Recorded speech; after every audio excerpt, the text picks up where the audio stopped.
Bismillahirrahmanirrahim. Assalamualaikum warahmatullahi wabarakatuh. Waalaikumsalam warahmatullahi wabarakatuh. Selamat pagi. Pagi.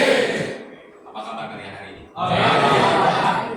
Ya, sebelum belajar, mari kita awali dengan doa. Karena bagaimanapun apa yang kita rasakan hari ini, apa yang kita terima hari ini itu adalah semata-mata rahmat dan karunia dari Allah Subhanahu wa taala.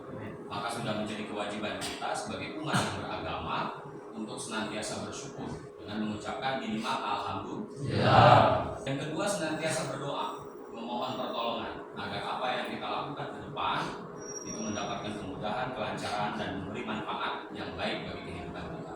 Paham?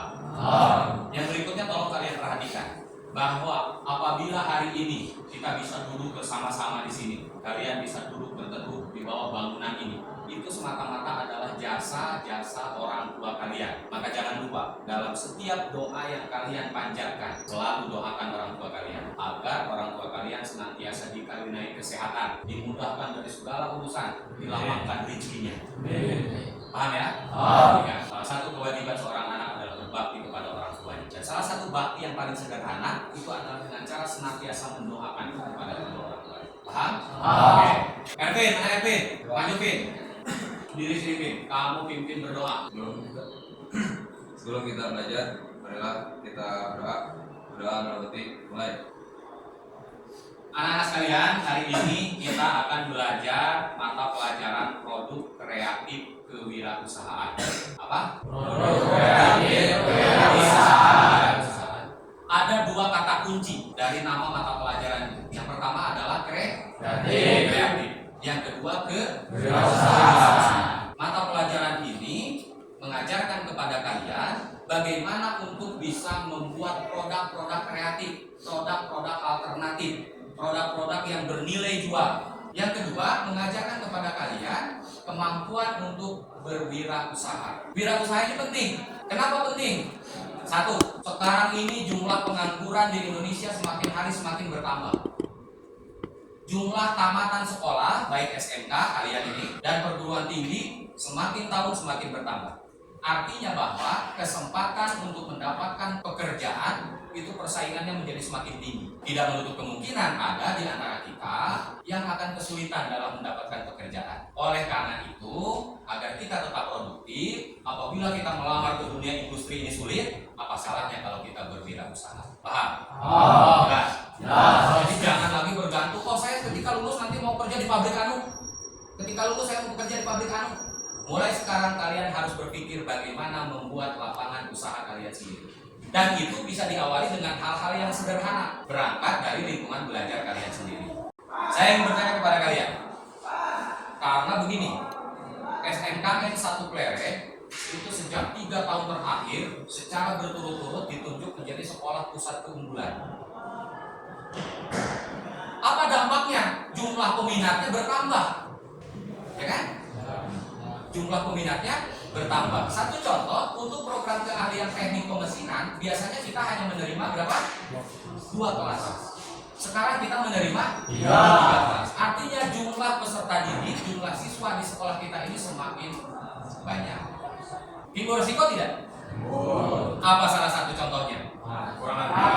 Kekurangan. Contohnya ini. Sekarang kita belajar tidak di ruang kelas yang semestinya, tapi memanfaatkan ruang-ruang kosong yang ada. Pertanyaannya, kalian nyaman tidak dengan cara belajar seperti ini? Kenapa tidak nyaman? Tidak ada kursi. Kondisi tidak nyaman itu akan membuat hambatan dalam belajar. Ingat, belajar itu akan menjadi optimal ketika kalian satu, merasa nyaman di lingkungan belajar. Nyaman secara psikologis, artinya satu dengan yang lainnya itu akrab, ada hubungan kekerabatan yang erat, jeung babaturan teu pasea, jeung babaturan tidak bersaing tapi saling mendukung. Yang kedua, nyaman lingkungan belajarnya, fasilitasnya mendukung. Nah, salah satu resiko berkembangnya sekolah kita ini adalah semakin banyaknya jumlah peserta didik mengakibatkan kekurangan tempat belajar yang layak. Salah satunya adalah kursi belajar. Ini peluang bagi orang-orang yang berpikir kritis. Bagaimana kalau pelajaran PKK ini kita arahkan saja membuat kursi?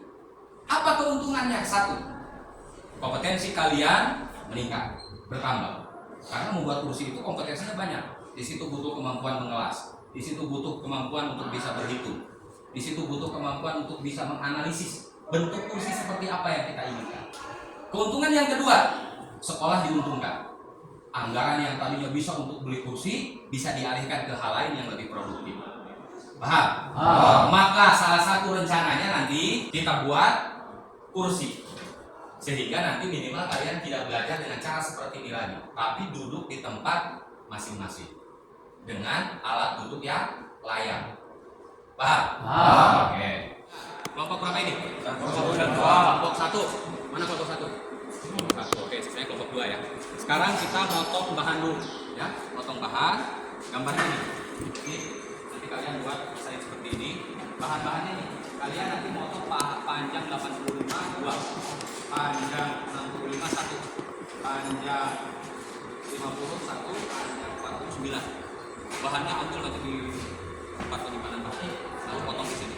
Sebelum memotong, ingat, 1, gunakan selalu alat keselamatan kerja. Pertama, pelindung telinga, imped. Kenapa? Karena ini suara gerindanya nanti bising. Telinga kalian bisa berkurang pendengaran. Yang kedua, pakai kacamata. Paham ya?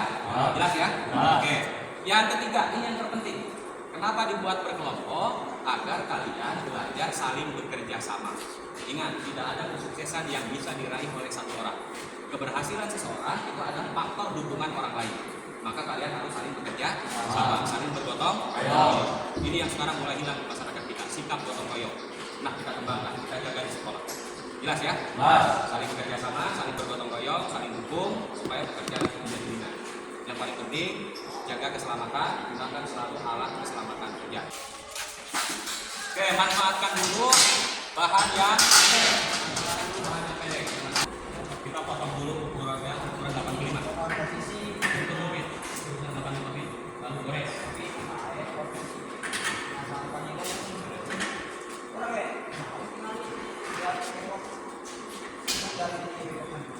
Ingat ya, yang ukuran 85 1, ukuran 65 1, ukuran 51, ukuran 49. Masing-masing kelompok. Oke? Sok, potong, hati-hati. Ingat, kalau motong kolo yang lebar, posisi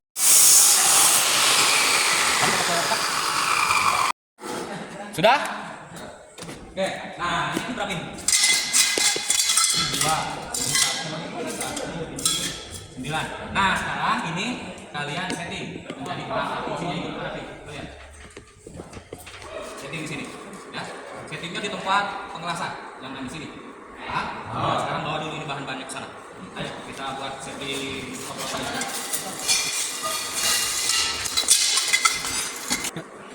Ya sekarang bahan yang sudah ada itu kita setting, ya kita setting dulu. Ukurannya kalian perhatikan di gambar ini. Tingginya perhatikan, tinggi kaki 10, tinggi sandarannya 60, ya. Selalu perhatikan gambar, paham ya? Ini kalian perhatikan, ini harus betul-betul niku, ya 90 derajat. Karena kalau tidak siku, nanti kursinya akan goyang.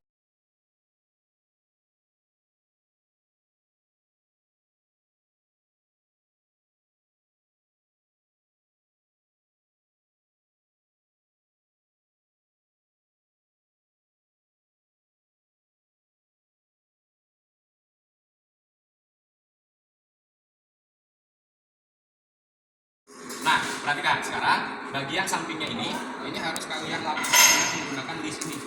Tujuannya adalah agar produk kita itu kelihatan bagus. Jelas? Nah, bagaimana caranya? Caranya begini. Pertama ini kita kasih lem dulu. Lem yang rata. Semua pinggir-pinggirnya ini lalu biarkan sampai agak kering. Terus listnya juga kalian kasih lem. Lalu biarkan beberapa saat sampai agak kering. Nanti kalau sudah kering sentuh, baru kalian tempelkan. Paham ya? Caranya begini sekarang. Bapak kasih contoh dulu. Sekarang satu orang ini kasih lem yang rata sini, pakai ini nanti. Bapak ngasih lem ini.